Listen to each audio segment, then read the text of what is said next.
in Bitcoin, the meme of like, be your own bank also comes with some risks. And everybody always likes to say, you know, don't be public with your information and all that.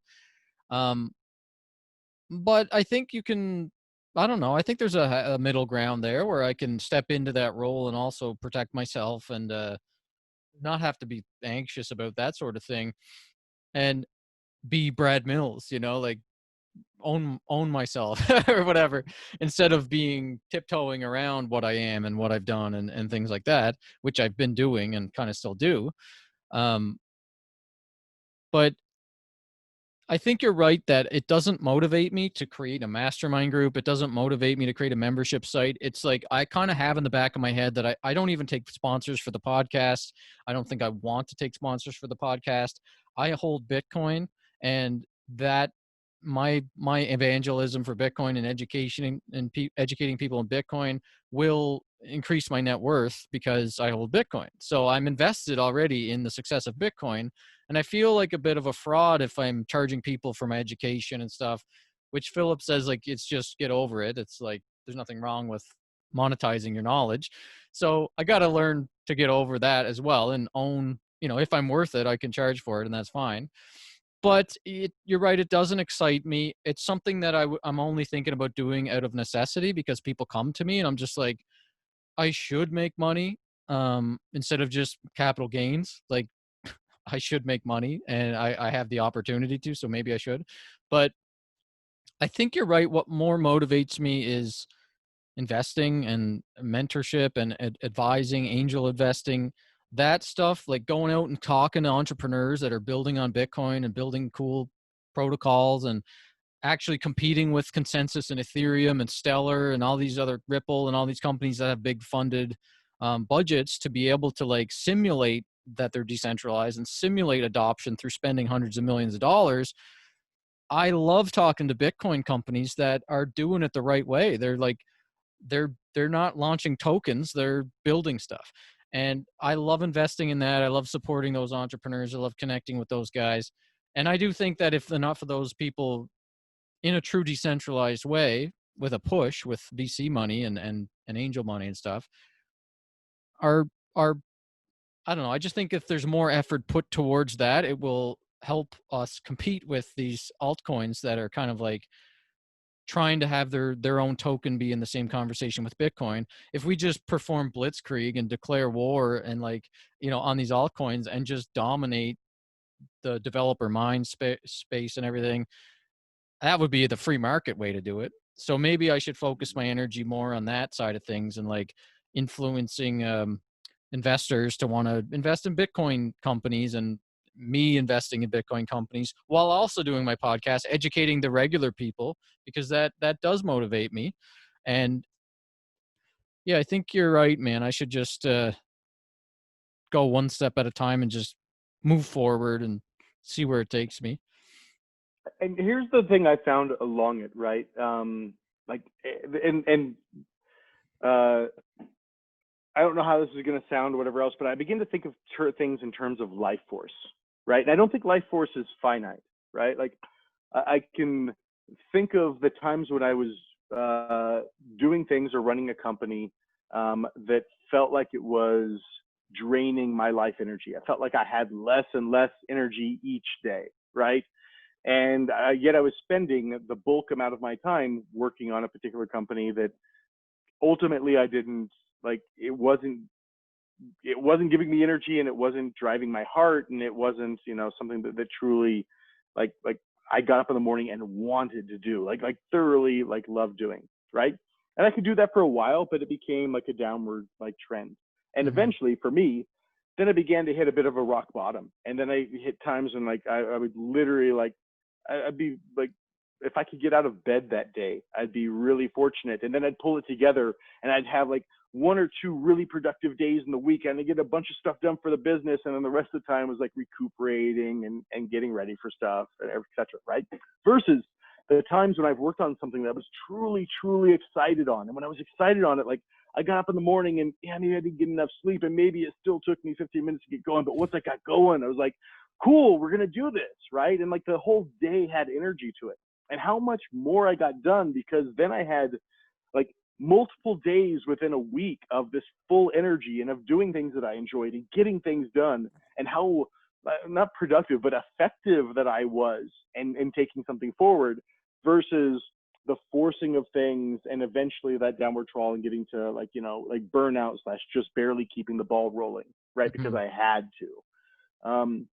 And I think of that for you, man. Like, how much change could you affect in the world? How many people could you affect? How um, many things could be created? How enjoyable would your life be if you were able to live in that second paradigm, right? Of like, cool, I get to do these things. I get to put my energy into this place. I get to help people. And you, in just your conversation, like your tone lifted up when you talked about, and I get to have conversations with people. I get to research. I get to look at this investment. I get to figure out how we take this thing that I find very valuable, the Bitcoin ecosystem, and make it better, and, you know, create different solutions within it and help other people create different solutions in it. Like, that was a substantially more energetic expression that you had, and more energetic, Brad, than I'm going to create a mastermind and I'm going to, you know, help people like do stuff, Yeah, right? you're right. Yeah. Yeah. And again, I don't know which is the right path for you, but Yeah. I look at indicators like this very seriously, because the one thing that they indicate for me, well, two things they indicate to me. One is, how much joy might I get out of something? And I take that way more serious now than I used to in the past. I didn't take joy seriously before. I would just force my way through stuff. And number two, what is my longevity? I've realized that if I'm doing something that actually creates energy in me each day, like this life force, then I don't mind spending this life force on it. Like, it feels like I'm actually gaining in the process of doing it, right? But when I'm doing something that feels like it's taking my life force because I'm less and less energized each day, I begin to resent it, and I hit burnout and all the other things. And my longevity in being able to do it is substantially shorter. I might be able to keep it up for weeks or months, Right. but eventually it's going to come and crash. The others I can keep up for days, weeks, months, years, who knows, decades. Like, we'll see how long this thing continues rolling. And that means that, like, the compounding effects of that action, because you're able to sustain it over such a period of time, including the highs and the lows, like, that's incredible. You want to talk about an investment that is truly paying incredible dividends, like that. The use of life force in that way, and the accumulation of life force doing something that thoroughly excites you, and the cumulative effects of that over time, I think it's the greatest, most profound, most compounding investment that can be made. So that's a totally valid point, and I got to think about that a bit more and really try to like integrate that into my life, because I can feel the exact opposite of what you're saying. Like, my life force feels like I'm getting sucked away. I feel depressed, almost not depressed, but like I wasted an hour or 2 hours or whatever. When I'm Yeah. like, I don't know, I feel less fulfilled, you know, unfulfilled, those things. When I'm arguing with people about blockchains, and when I'm arguing with people on Twitter about Bitcoin Cash is not really Bitcoin, you know, you guys forked away. Like, when I'm arguing with like Ripple people about you're not decentralized, actually, that Dude, just pisses me imagine off. this. And I hate to interrupt you because you're so kind, but I'm going to. But Oh, imagine sorry, the sorry. difference. And yeah, exactly. Sorry. Imagine the difference in putting your energy towards defending a position, right, Hmm. versus creating a different future in which the defense is no longer even necessary, Yeah, and right? the opportunity, like the target market, if my goal is to bring as many people to the Bitcoin rabbit hole as possible, is way more effective, and it's a bigger opportunity if I'm focusing on all the 99% of people that aren't even yet in Bitcoin, than arguing on Twitter with the other coins and try to like because I'm offended that they're trying to like use Bitcoin in the same conversation and try to like fool people into thinking that this is like Bitcoin but cheaper. Like, I have to. Or in helping develop the ecosystem so that whatever arguments are being had today of, why would you tokenize versus build on Bitcoin become obsolete because they are now even less relevant, right? Right. Yeah. Yeah. So I got to just block and mute everybody on other cryptos Twitter accounts, only focus on Bitcoin, and then focus on my mission, which is to bring more people in and like forget about arguing with altcoiners. think it's a Or good like, plan. like, and this is something I do because uh, I agree with my news feeds are massively filtered, right? I listen to very few people, but the people I do listen to are wildly have wildly different points of views, right? So I Okay. like to be well informed. Right. Again, I'm not advocating what you should do. I'm just sharing what I do. Um, but I like a lot of different points of views, even views that are contrary to me. Hmm. But I want them to be valuable points of views, like people who have actually thought this stuff out and are willing to put the time in, even if it's something that's completely antithetical to what I believe. That's Right? why I throw Um, myself into these communities, because I want to make sure I'm not in an echo chamber.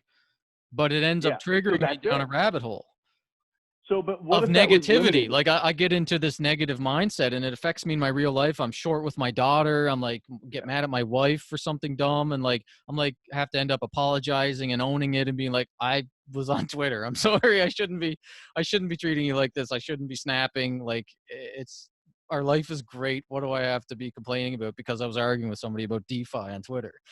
It's just Dude, but totally like, nonsense. let's talk about an easy like solution to this, right? And this is just practical because we like once we like implement habits, eventually they become self-reinforcing, and then the way that we implement it is no longer necessary. But in the beginning, what if you did like you said, unfollowed and did everything else for your primary account, right? And Hmm. so it was just this very affirming feed. What if you had a second like Twitter account where you subscribe to these alternate points of view, but you only looked at it once a week or once a month, right? So you're Yeah. ensuring that you haven't tunnel visioned yourself. You are making sure that you have access to these other points of view, but they're not distracting you or bringing you down day to day when the progress is made day to day, right? I started actually doing something like that. I deleted the Twitter app from my phone so that I can only see. I can't respond. So sometimes I'm looking at Twitter on my phone, but I'm not logged in, and because I use a separate phone that's not accessible for my two-factor authentication, I can't even log in if I wanted to. Yeah. So I can't log in, I can only see. So I can only see the messages, and then sometimes I'll copy it and write it in a note, and then I'll be like, oh, I'm gonna respond to that person 3 hours later. And then 3 hours, I'm like, I don't need to respond to that. Like, what would I want to respond to that for? So it's just delayed gratification, almost the opposite of that. It's like delayed pain. avoid the delayed pain.